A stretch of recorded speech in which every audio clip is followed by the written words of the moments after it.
Yes, what battle? Now, seringkali begini saudara, kalau kita bicara tentang spiritual battle atau spiritual warfare, ya mungkin ini adalah topik yang amat sangat jarang, bisa dikatakan amat sangat jarang dibagikan dari atas mimbar dengan satu dan lain hal tentunya. Apakah karena terlalu sulit, terlalu quote unquote terlalu complicated, atau mungkin terlalu mengerikan atau apa, saya nggak tahu ya, dengan berbagai alasan. Tapi kalau kita jujur menengok ke belakang, mungkin saudara yang sudah puluhan tahun jadi orang Kristen akan sangat jarang menjumpai topik ini, ya, tentang spiritual warfare. Nah ini hanya introduction saja, karena waktunya juga tidak banyak hari ini. Nah, masih ada kaitannya dengan yang minggu lalu dan 2 minggu lalu dan beberapa minggu sebelumnya pada saat kita bicara dan belajar tentang Holy Spirit. Ya, seperti saudara tahu, kalau saudara buka di The Book of Acts, kisah para rasul, ya, setelah mereka menerima Roh Kudus, lalu banyak hal terjadi, kuasa demi kuasa dimanifestasikan, tapi satu paket juga, penganiayaan juga meningkat. Demikian pula orang-orang yang menerima Tuhan Yesus, mereka yang percaya dengan Tuhan sangat meningkat. Saudara bisa baca mujizat demi mujizat seperti daun berguguran, banyak sekali. Bahkan sampai kita tahu bahwa bayangannya Petrus bisa menyembuhkan orang sakit, sampai sapu tangan yang dipakai Paulus pun bisa menyembuhkan orang sakit, mengusir setan. It's just amazing, hal-hal yang luar biasa. Ya, tapi tadi seperti sudah saya sampaikan, penganiayaan juga meningkat. Ya, contohnya Petrus lebih dari 1 kali berkhotbah ditangkap, di penjara, dilepaskan secara ajaib, ya, dari penjara, terus ditangkap lagi, berkhotbah lagi, ya, ditangkap lagi. Demikian juga Paulus mengalami hal serupa, dan mereka pada saat penganiayaan meningkat, mereka tercerai-berai ke kota-kota seputarnya, termasuk Samaria. Nah, ini ada satu yang kita mau pelajari tentang the battle atau spiritual battle. Nah, tentunya di balik kuasa, di balik ini tentunya adalah musuh kita. Saudara tahu ya, kita punya musuh. Ya, 1 Peter 5:8, ya, Alkitab sudah menjelaskan, ya, be vigilant, ya, be aware, musuhmu, ya, yang dikatakan berjalan berkeliling seperti singa. Dia bukan singa, cuman seperti berjalan berkeliling, ya, mencari orang yang bisa ditelannya. Ya, itu menunjukkan bahwa benar-benar ada musuh. Dan lalu yang ini yang sering kali kita dengar, please help for the first, ya, Yohanes 10 ayat 10, semuanya sudah tahu ini. Jadi gini saudara, banyak orang Kristen mungkin tidak sadar, tidak tahu, ya, sehingga mereka berpikir mereka tidak berada di dalam peperangan rohani, spiritual battle. Mana pada saat seseorang tidak tahu atau tidak merasa, lah, katakanlah tidak merasa bahwa kayaknya hidup saya baik-baik saja, bukan berarti tidak ada battle, bukan berarti tidak ada peperangan rohani. Bedanya cuman yang bersangkutan tidak merasakan. Ada, cuman dia tidak tahu atau tidak merasakan. Ya. Nah, kadang itu justru lebih bahaya karena orang tersebut merasa everything is good, everything is alright. Padahal tidak demikian. Belum tentu. Pada saat kita mengakui Yesus sebagai Tuhan dan Juru Selamat, the day you are born again, at that moment, you are already in a battle. You like it or not, you are already in a battle. Pada saat saudara berdoa dan mengatakan, jadilah kehendakmu di bumi dan di surga, sadar atau tidak sadar, it's a statement of war. Jadilah kehendakmu di bumi seperti di surga, it's a statement of war. Akan ada reaksi dari musuh. Pada saat kita lahir baru, kita berpindah dari gelap ke terang. Coba pikirkan baik-baik saudara. Kira-kira mereka yang ada di pihak gelap, iblis dan kerajaan gelap, apakah mereka akan dengan sukarela melepaskan engkau? Ya deh, kamu mau pindah ke terang, ya oke, silakan. Saya nggak akan menghalangi. Apa kira-kira seperti itu? Tidak. Mereka akan dengan segala cara membawa orang tersebut kembali ke gelap. Ya, dengan segala cara. Nah, satu hal yang selalu saya sampaikan, yang saya ingin kita ingat terus, bahwa musuh kita memang jahat, but they are not stupid. The devil is bad, but he's not stupid. Yes, dia tidak bodoh. Dia memang jahat, tapi dia tidak bodoh. Ya, jadi kita perlu waspada. Nah, mari kita buka ayat ini. Yohanes 10 ayat 10. Ini Yesus sendiri mengatakan, pencuri datang, dikatakan demikian. Ya, kita akan buka banyak ayat hari ini, saudara. Pencuri datang hanya untuk mencuri, membunuh, dan membinasakan. Lalu ada koma. Aku datang supaya mereka mempunyai hidup dan mempunyainya dalam segala kelimpahan. Coba perhatikan baik-baik yang warna merah. Ini belum nyala rupanya. Oh, udah. Oh ya, pencuri itu yang pertama. Ada dua subjek, pencuri dan aku. Yang ngomong Yesus, pencuri dan aku. Pencuri datang, aku datang. Dua-duanya datang. Aku datang, Yesus bilang. Tapi bukan cuma itu. Yesus juga mengatakan pencuri datang. Jadi kita suka nggak suka, ini ada, saudara. Merasa atau tidak merasa, ini akan ada. Ya, terserah. Kalau kita mau ignorant, ya, mau ignorant itu apa ya? Cuek, acuh, tidak acuh. Jadi kita sendiri yang akan mengalami kerugian. Oke, kita masuk sedikit ya. Pencuri datang hanya untuk mencuri, membunuh, dan membinasakan. Begini, saudara. Pencuri itu gini. Kalau saudara bayangkan sebuah profesi, pencuri is a profesi. Seorang yang menyatakan dirinya pencuri, pekerjaan utamanya dia adalah mencuri. Pasti mencuri karena profesi dia pencuri. Ya. Jadi pencuri tidak perlu minta izin untuk mencuri. Anggap ya. Nah, seringkali orang Kristen tidak memiliki pemahaman yang detail dan berkata jika ada sesuatu terjadi dalam hidupnya dengan mudah berkata, mengapa Tuhan mengizinkan? Atau oh ya, Tuhan mengizinkan ini terjadi. Belum tentu. Bisa jadi itu yang ini yang datang. Dan ingat, dia tidak akan minta izin. Tapi karena kita tidak tahu, kita berpikir, kita mengira Tuhan memberi izin. Nah, saudara-saudara, itu nomor satu yang perlu kita pelajari dari sini. Pencuri datang hanya untuk mencuri, tapi ternyata dia tidak berhenti di situ meskipun profesi dia itu, tapi dia lanjut mencuri, membunuh, dan membinasakan. Oke, bayangkan begini. Biasanya kalau ada rumah kecurian, pasti ada sebabnya. Mungkin pintunya tidak ditutup atau ditutup tapi tidak dikunci. Atau kemungkinan lain meskipun sudah ditutup, meskipun sudah dikunci, tapi dibongkar. Betul kan? Ya, nangkap ya? Dan datangnya kapan? Kira-kira? Datangnya malam, mostly malam hari. Kenapa malam? Bukan siang-siang bolong kayak gini mikir. Kenapa? Karena pada malam itu satu gelap dan orang tidur, orang lengah, maka di situ dia datang. Ya. Jadi pada saat sesuatu hilang, dicuri, ada beberapa sebab. Lupa menutup pintu, atau pintu ditutup, atau lupa mengunci. Walaupun sudah ditutup, dikunci, bisa jadi memang dibongkar. Dan seperti kita tahu, bisa dicegah. Oke, pencuri datang hanya untuk mencuri, membunuh, dan membinasakan. Nah, kita bicara tentang battle. Ini salah satu. Ini Tuhan Yesus pada saat itu tentu konteksnya karena dia berhadapan dengan orang-orang Farisi ahli Taurat ya, tapi the spirit behind tetap sama. Ya, the devil, iblis. Yang pertama, pencuri. Ini musuh. Kita akan berhadapan dengan ini. Nah, pencuri itu mencuri sesuatu. Jadi sesuatu yang kita miliki tiba-tiba hilang, berarti dicuri. Macam-macam, saudara. Dari mulai firman Tuhan hilang. Pada saat kita belajar mendengarkan firman Tuhan dan lupa, mungkin itu sudah dicuri. Hilang. Sesuatu yang hilang tidak bisa kita gunakan. Iya kan? Saudara punya firman yang luar biasa, sekarang dapat rema, atau saudara pergi ke AKR, saudara berapi-api, seminggu kemudian lupa,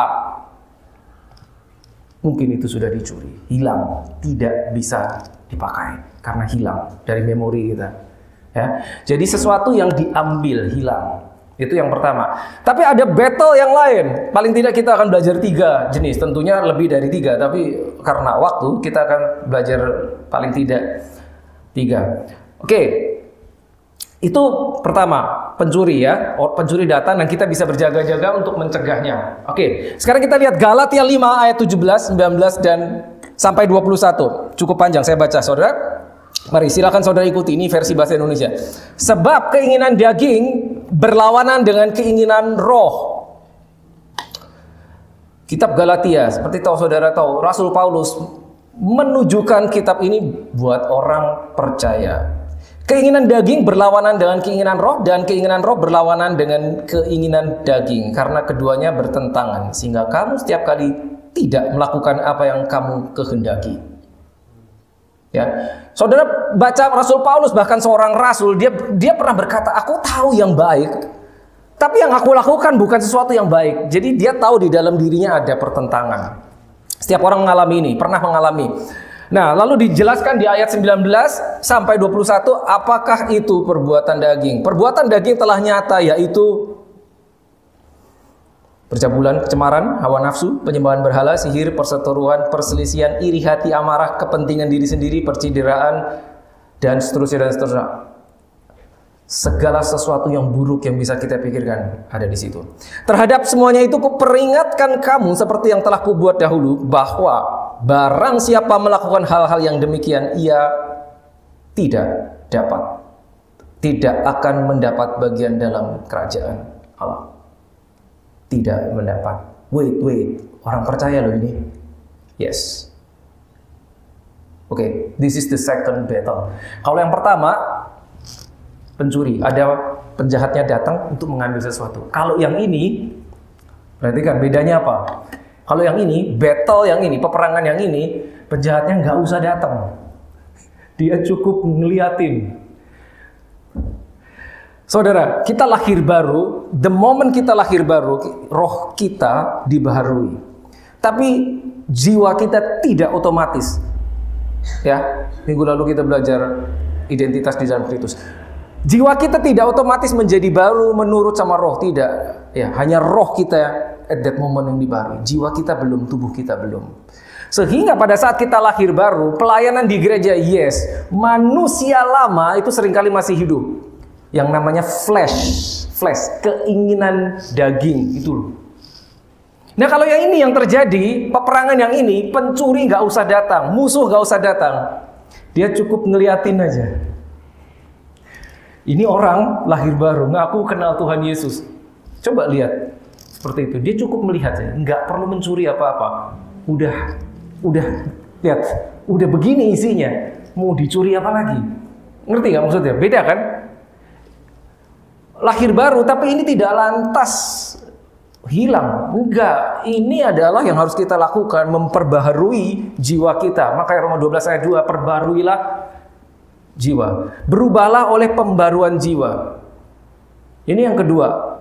Ya. Jadi seakan-akan yang pertama itu harus dari luar datang, pencurinya kan dari luar toh. Kalau yang ini dari dalam problemnya. Kita harus dengan aktif mematikan yang ini. Ya, yang ini, yang ayat 19 sampai 21. Gak usah pakai pencuri datang, ini udah parah saudara. Lihat sendiri. Ya, nangkep bedanya ya. Oke, tapi ada satu lagi. Yang ketiga, peperangan apa yang ketiga? Yang paling tidak kita akan belajar hari ini. Yang tadi pencuri datang itu untuk mengambil sesuatu yang menjadi milik kita. Nah, tapi menariknya ada satu jenis ya yang dilakukan penjahat itu, iblis dan kerajaan gelapnya. Dia bukan mengambil, tapi dia memberi. Pernah kepikir nggak? Wait, sebentar. Pencuri mengambil, tapi kali ini dia datang memberi sesuatu. Beberapa kelihatannya bingung. It's okay, nggak apa-apa. Yuk, mari kita lihat. Nah, ini saudara akan tahu apa yang saya maksud. Matius 13 ayat 24 sampai 28. Ini ada paralelnya di Markus pasal yang 4. Oke, mari kita baca ayat 24. Yesus membentangkan suatu perumpamaan lain lagi kepada mereka. Katanya, hal kerajaan surga seumpama orang yang menaburkan benih yang baik di ladangnya. Nah, perumpamaan ini Yesus bercerita tentang bukan non-believers, believers, orang yang percaya. Ya. 25. Benih yang baik di ladangnya. Lalu 25. Tetapi pada waktu semua orang tidur, datanglah musuhnya menaburkan benih lalang di antara gandum itu. Lalu pergi. Nggak dicuri, dikasih justru. Oke. 26. Ketika gandum itu tumbuh dan mulai berbulir, nampak jugalah lalang itu, maka datanglah hamba-hamba Tuhan ladang itu kepadanya dan berkata, Tuan, bukankah benih baik yang Tuan taburkan di ladang Tuan? dari manakah lalang itu? Jawab Tuhan itu, seorang musuh yang melakukannya. Sampai situ dulu, saudara. Seorang musuh. Pencuri yang ini, kalau kita sebut ini pencuri juga, atau penjahat atau musuh, bukan datang mengambil, datang memberi. Tapi sesuatu yang tidak seharusnya. Seakan-akan berlawanan dengan yang pertama. Begini, saudara. Kalau saudara di rumah, siapa yang di rumah saudara ada halaman di belakangnya, katakanlah itu tanah kosong, ya, milik saudara.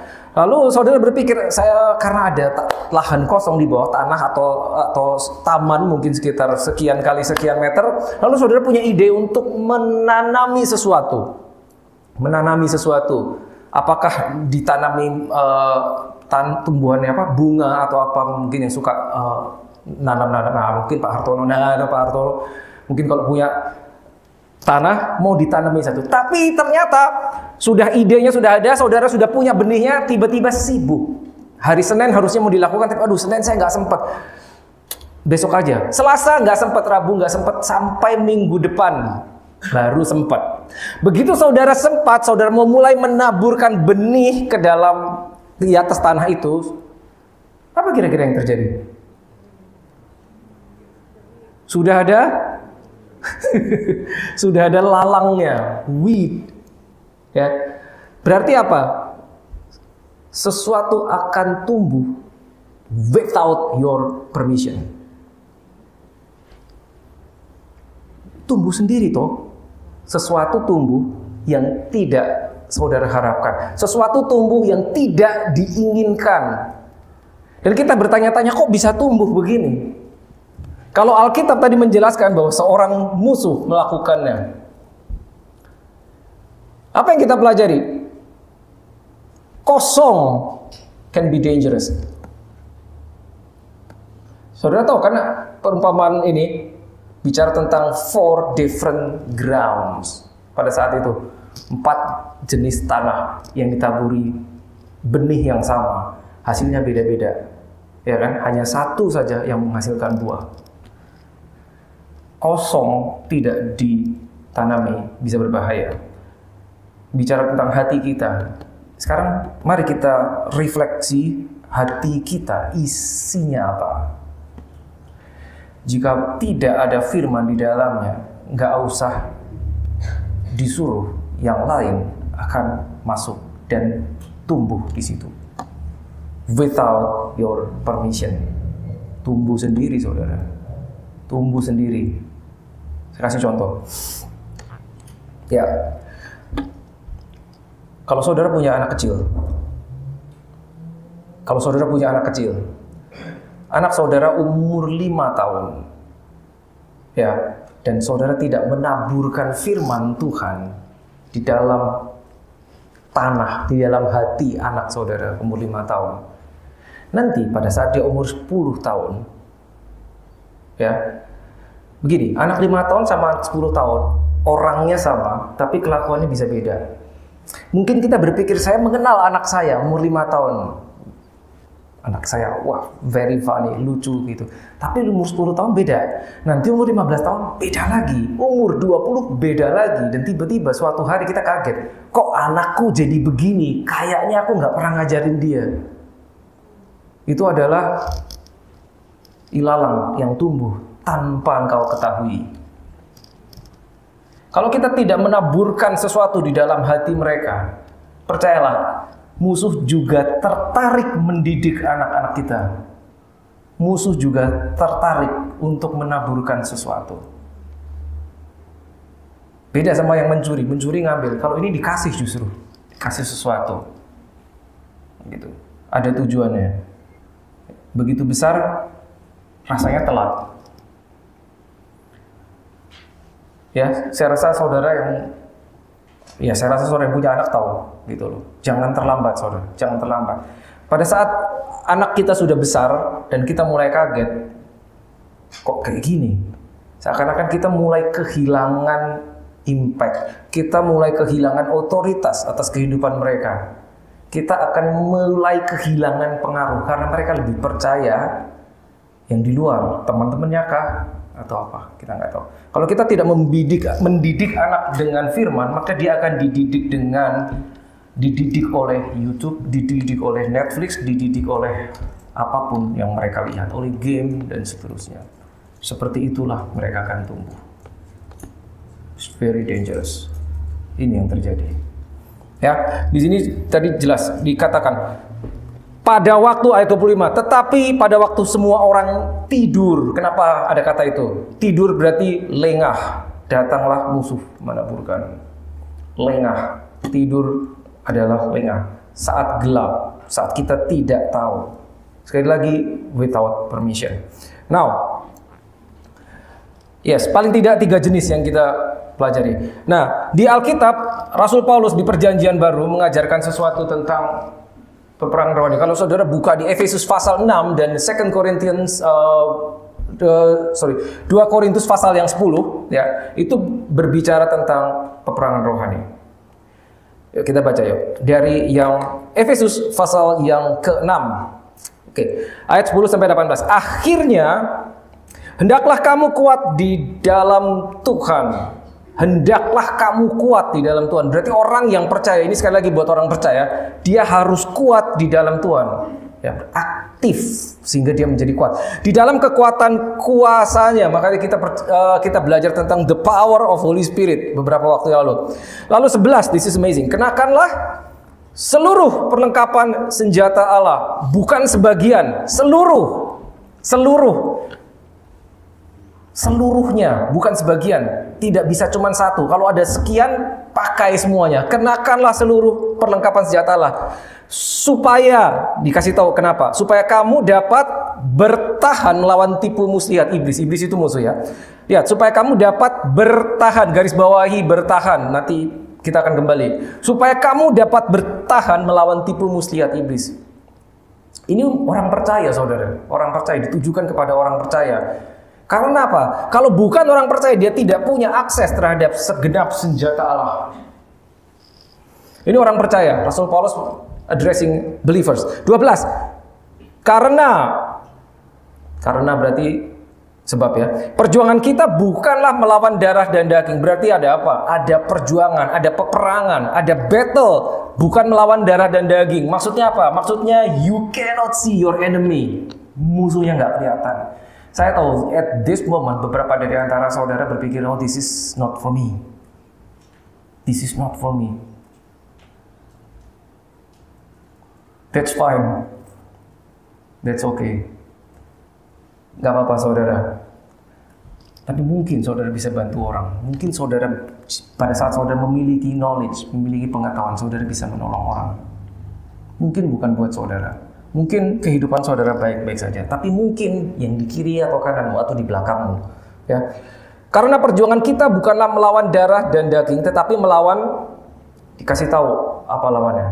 Pemerintah-pemerintah, that's number 1. Number 2, melawan penguasa-penguasa. Number 3, melawan penghulu-penghulu dunia yang gelap ini. And number 4, melawan roh-roh jahat di udara. Now this is something serious. 4 jenis lawanmu. Dalam bahasa Inggrisnya principalities, powers, rulers, dan spiritual wickedness. 4. Ini tidak sama. Pemerintah-pemerintah, melawan penguasa-penguasa, melawan penghulu-penghulu dunia yang gelap ini, dan melawan roh-roh jahat di udara. Ada kata melawan. Ini gak kelihatan 4-4-nya. Bukan berarti mereka tidak ada.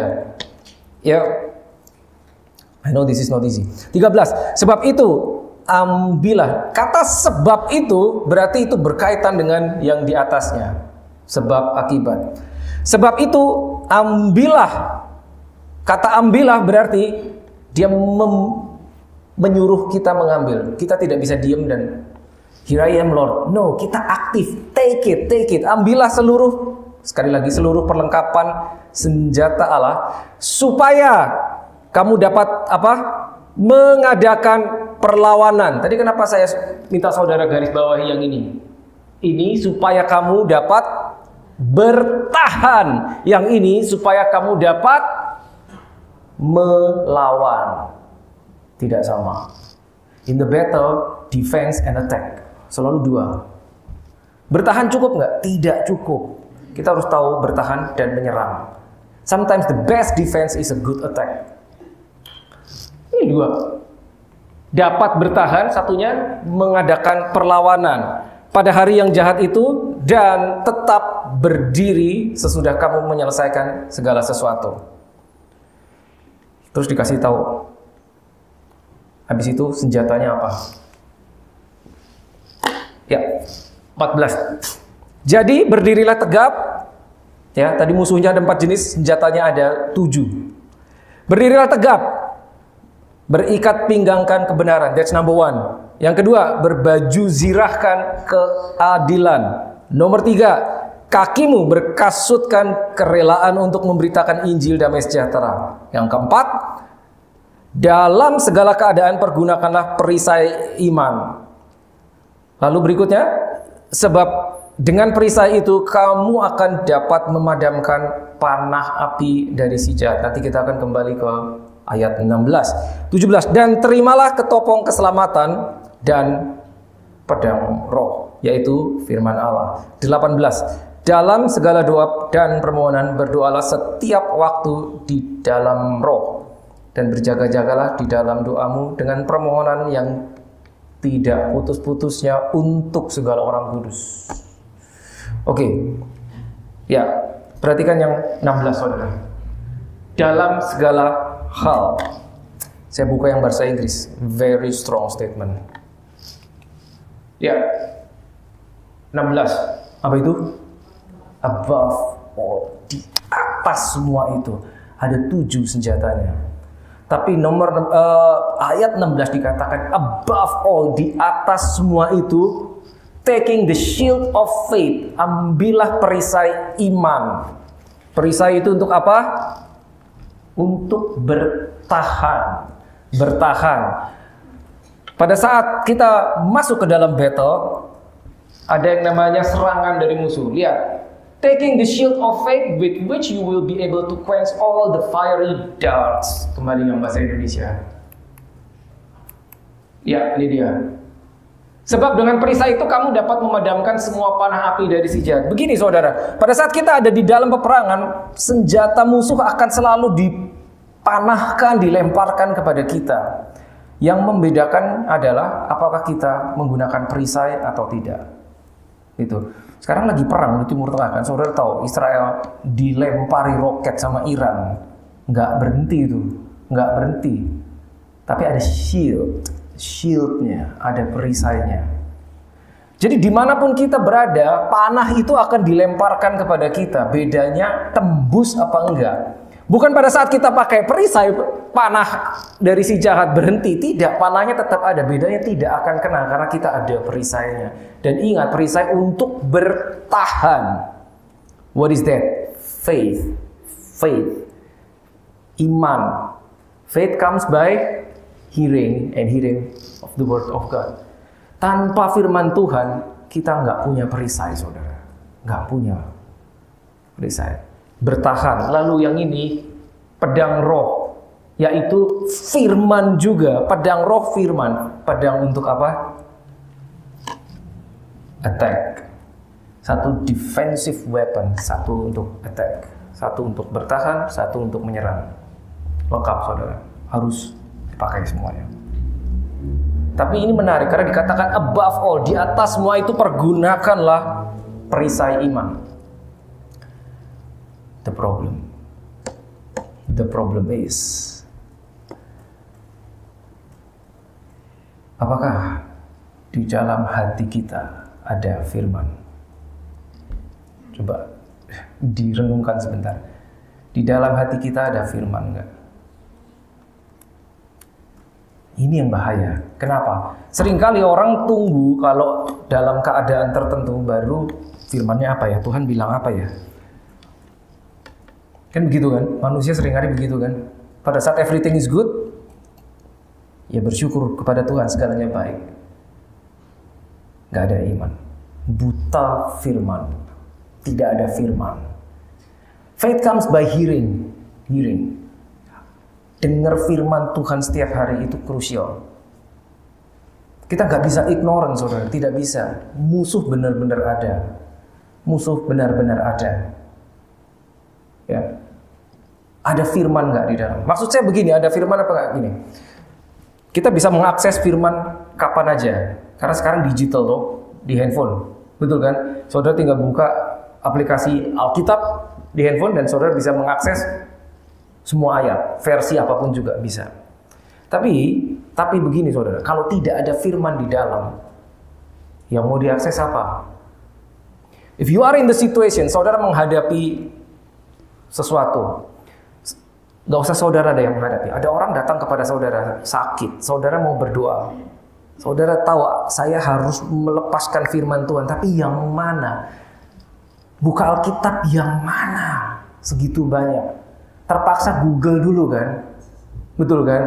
Ketik di Google ayat tentang kesembuhan. Oh yang ini, baru buka. Kadang itu nggak sempat saudara. Kadang itu nggak sempat. Serius, kadang itu nggak sempat. You have to have in your heart, in your memory. Saudara harus punya. Saudara harus punya di sini. Saudara harus punya di sini. Apa firman Tuhannya?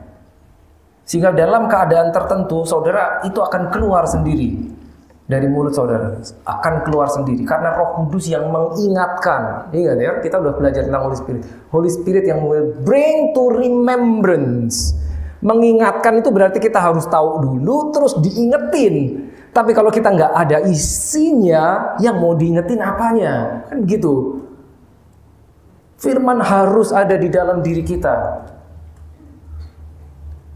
Ini akhir zaman saudara, everybody knows. Segala sesuatu berjalan lebih cepat, sangat cepat. Dan everything looks not good. Doesn't look good. Banyak yang terjadi tanpa diduga.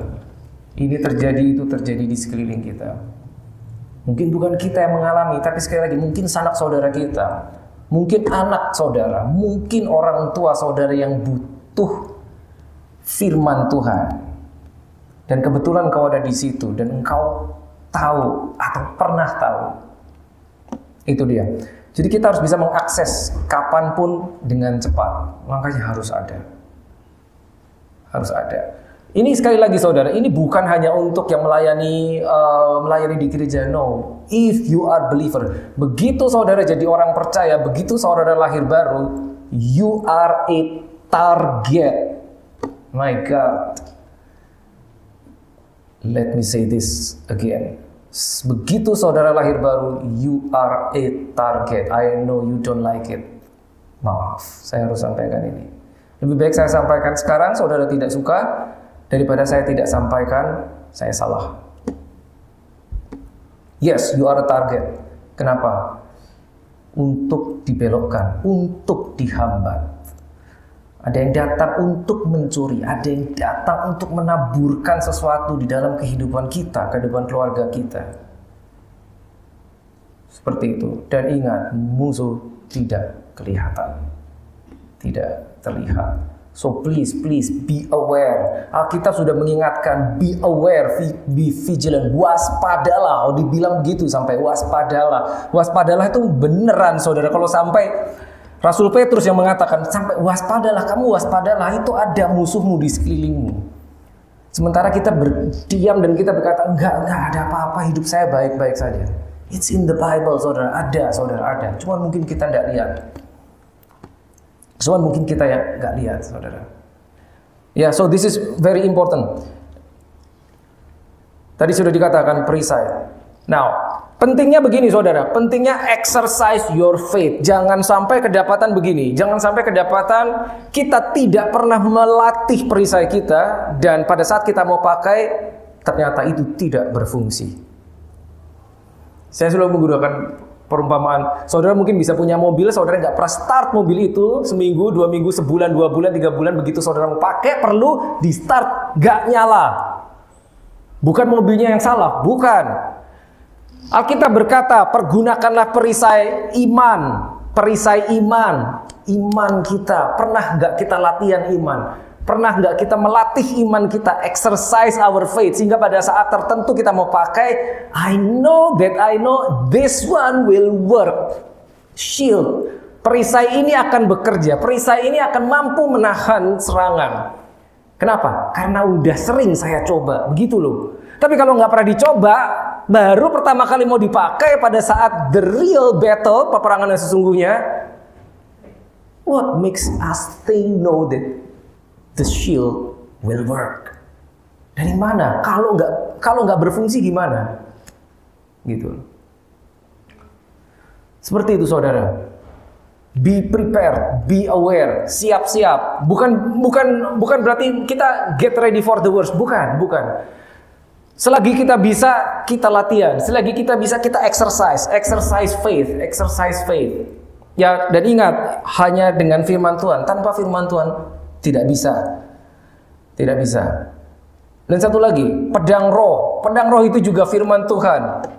Pada saat kita menghadapi sesuatu, bagaimana menggunakan pedang roh? Ya saudara, bayangannya mungkin pedang beneran ya. Tidak semua orang diberi pedang itu bisa berguna karena nggak tahu cara pakainya, betul kan? Bagaimana cara menggunakan pedang roh?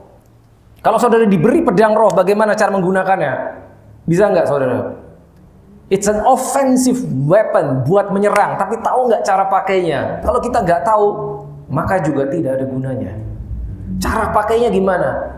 Ambil firman yang kita tahu, yang kita percaya, yang kita telah dengar, yang telah kita aminkan, taruh di mulut and release with your faith. It's a voice activated weapon. It's so powerful. 2 minggu lalu paling tidak kita belajar di Kisah 2 ayat 4 dan Kisah 1 ayat 8. Pada saat Roh Kudus turun atas para rasul dikatakan you shall receive power. Power itu apa? Dunamis. Salah satu definisinya adalah the ability to create change. The ability to create change. Saat kita menghadapi sesuatu, kita punya kuasa untuk mengadakan perubahan dengan kuasa Roh Kudus. Tapi harus pakai firman. Makanya kita harus tahu firman ya, kita taruh di mulut dan kita lepaskan. The ability to create change. That is the power of Holy Spirit. Itu di mulut kita. Harus latihan, saudara. Harus latihan. Yes, that is very, very important. Dan yang ketujuh ini, berdoalah setiap waktu di dalam roh. Pray in spirit. Pray in spirit. Pray in spirit. Pray in spirit. Come on, everyone. Pray in spirit. Berdoalah di dalam roh. Kenapa berdoanya di dalam roh? Karena pada saat berdoa di dalam roh, when you pray in spirit, ya, kita membypass mindset kita. Kita membypass mindset kita dan musuh tidak tahu apa yang kau doakan. Roh Kudus yang akan memberikan di dalam hati kita apa yang harus kita doakan. Kadang kita nggak tahu apa yang harus kita doakan. Pray in spirit. Pray in spirit. Lukas 18 ayat 1 dikatakan, man should always to pray.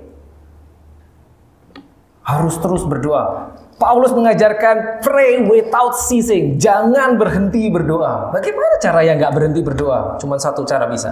Pray in spirit. Kalau kita berdoa dengan akal budi kita, dengan pikiran kita, 5 menit habis toh perkataan kita. Mau apa lagi ya doanya ya?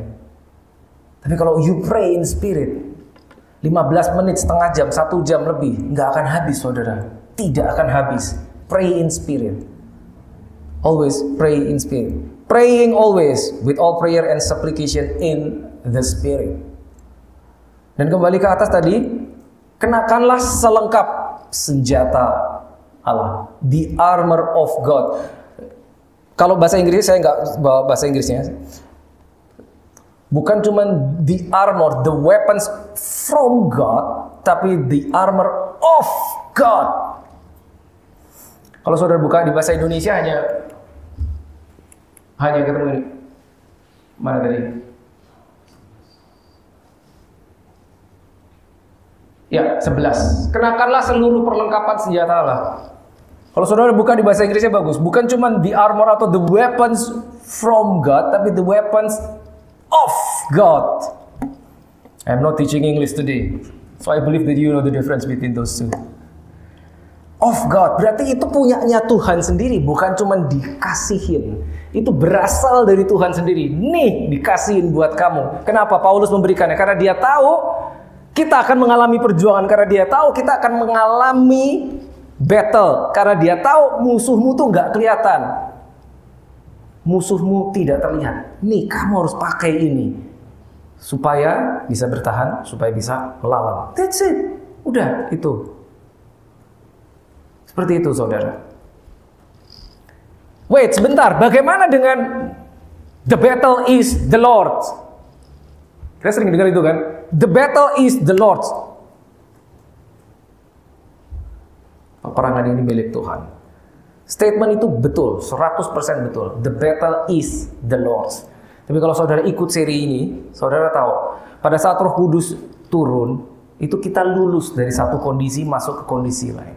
Kita lulus dari I will do it for you menjadi I will do it through you. Through you. Kenapa? Because the Holy Spirit is in you, not only with you. Jadi pada saat itu sebelumnya tidak bisa terjadi, maka Tuhan Yesus yang melakukannya. Tapi sekarang rohnya udah diberikan, dia tetap yang melakukannya, tapi melalui diri kita. Itu bedanya. Ya, the battle is the Lord's, tetap betul, 100% betul. Tapi sekarang kita tidak bisa diam, kita harus aktif. Kita harus aktif. Kita diberi kuasa, kita diberi firman. Dan kita diperlengkapi dengan senjata. So again, saya harus sampaikan ini saudara, karena suka nggak suka kita sudah berada di dalamnya. Cuman mungkin kita nggak sadar. Tidak semua orang sadar. Ya. Makanya this is a wake up call. Mari kita latihan, mari kita aktif. Ya. Banyak hal yang bisa dilakukan untuk bagaimana kita melatih iman. Banyak hal yang bisa dilakukan bagaimana kita melatih menggunakan pedang roh. Ya. Saudara silahkan diskusikan di dalam Oikos saudara. But there are many ways. Ya. Tapi harus start sekarang. Ya, ingat.